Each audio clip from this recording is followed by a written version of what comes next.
want to give you a quick demo on some really good roll application tips and help you avoid some of the most common things that inexperienced painters roll into and have problems with. Right off the top, a lot of you guys are picking really bad supplies and equipment.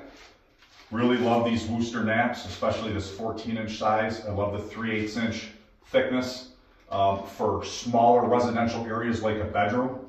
I know some people might want to use 1/2 inch to hold a little bit more paint, but when you're in tight areas like this, you don't actually need it to hold a lot of paint because it's not a lot of surface area.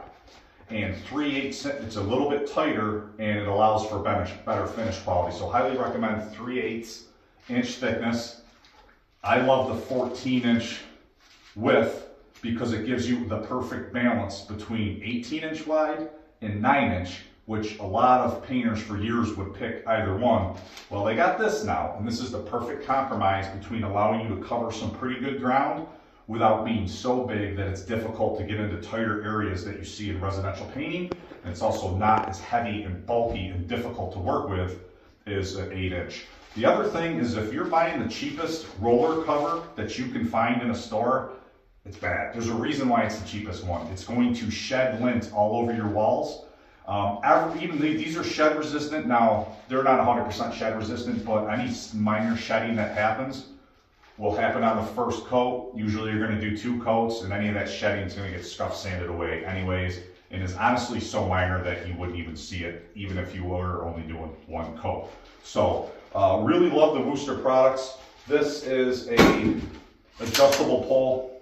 I believe this is a 2 to 4 foot adjustable pole and they make all kinds of versions of these, smaller and longer, that we use all the time. And this is the 14-inch Worcester roller frame, and it comes with a pan and a plastic liner, so that makes it a lot easier to manage multiple colors out of the same pan, and you don't have to, put a bunch of cleaned up paint down your drain. So this is a phenomenal setup. This will make your life a lot easier. I will tag these products in this video so you know how to go about getting these. And so let's get into some things. One of the quickest thing that people make mistakes with is when they're dunking the roller. Come on over here, Matt, and let's get a view. People want to jam their roller down in there and really get a bunch of paint on it. You don't want to have paint slopping and dripping all over the place. We just kind of walk it down like that. I'm not completely submerging it. Kind of roll it off, and we're like that. And it's not dripping and falling. Now there might be a little bit, if I just kept it here, eventually it'll sag and gravity will take it down. But you can always flip it like that. Another big mistake is people are taking their roller right to the top or right to the bottom. You gotta offload. If you do that, what you're gonna get is a big smudge of paint up here, and it's hard to roll that out. Now, if we start down here, we can offload a lot of that paint, and then we can walk it up very slowly and carefully to the ceiling and roll that out. And we don't have to worry about having heavy sags either at the top of the wall or at the bottom of the wall. Another thing that people are really struggling with, and I'm going to grab another dunk, is just the way that they are utilizing which side, what they're leading with. This side of the roller is going to be way more prone to getting paint sagging on it and dripping and potentially leaving ropes in the wall, or maybe dried paint, because there's more substantial than what you have here. You want this end to be your finish side. So we've been rolling the wall this way.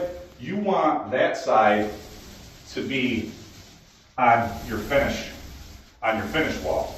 Now eventually what's going to happen is you're going to come down here, and you do got to flip it, because you don't want this bumping into this previously painted trim and damaging your trim. So in this scenario, okay, flip it around, go up and down, and then you might just need to flip it back and make sure that you got a nice smooth finish, and you're just keeping this away, but you've already gone tight with this side, and now you're just kind of finishing long. Another thing that inexperienced painters struggle with is just they do what I call kind of chatter, or they just don't have a good, I guess, gait with their roll. So we're going to start in the middle.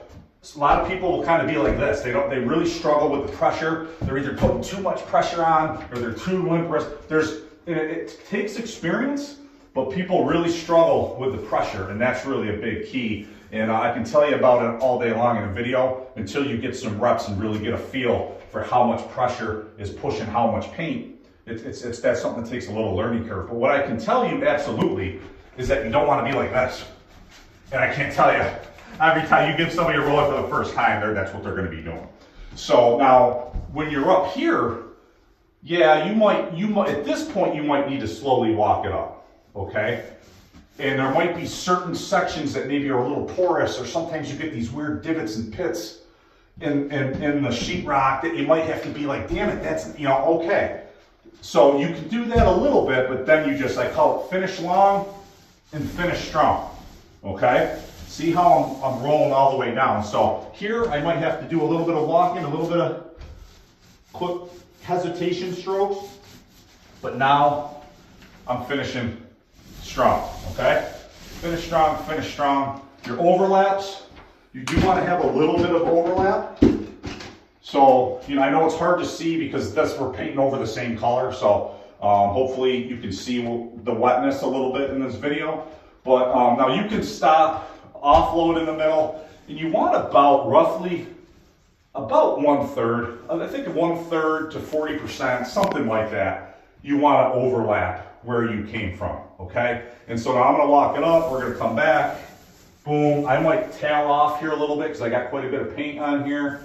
Tail off, now I might want to just come back over, cross over, make sure I don't have any ropes or heavies where I finished. And I'm going to walk that down, pull away from the wall. You don't really want to stop. I mean, it's not the end of the world, but you don't want to, if you can avoid that, it's for the better.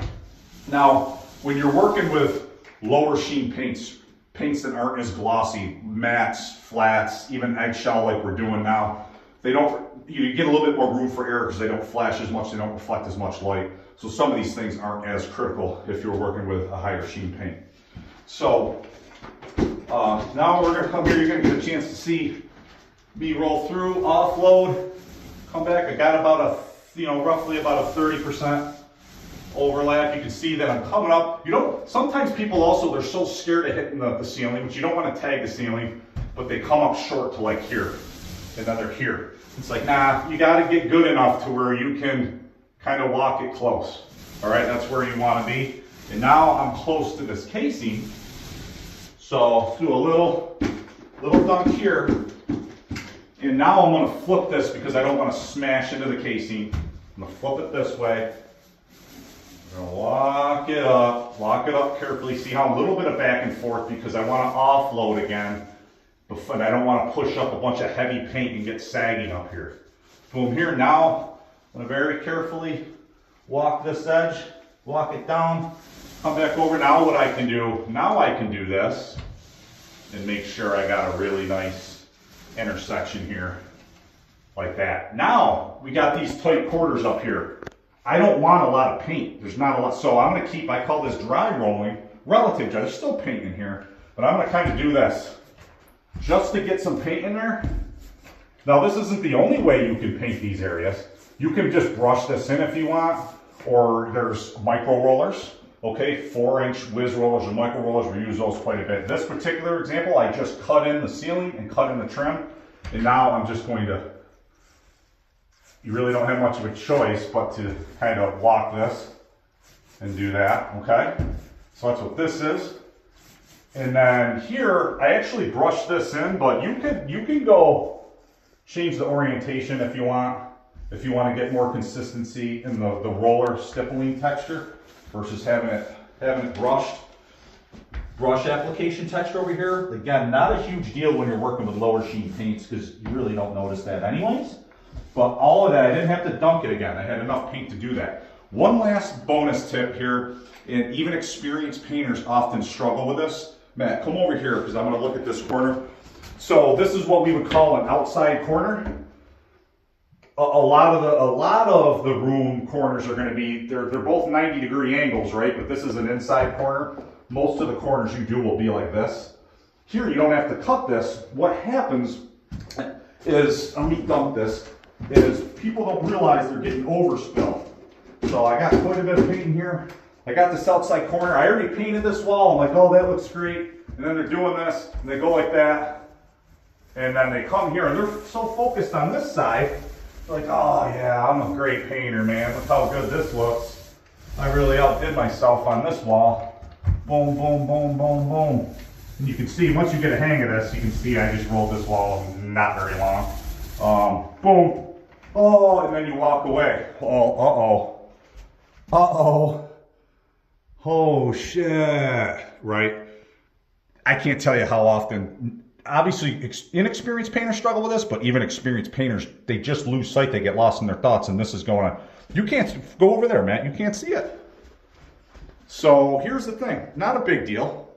Now, but you got to know with these outside corners, that's probably going to happen. So now all I'm going to do, before I go dunking my roller again, I'm going to just do a little walk down.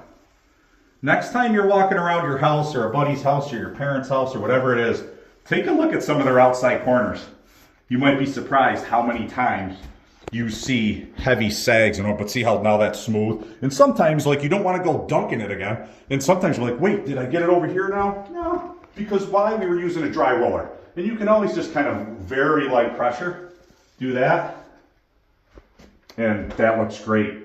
So, hope you guys found that helpful. If you want to learn more about rolling and brushing an interior paint application, check out this next video where it'll talk about not all aspects of rolling, but also cutting in with a brush.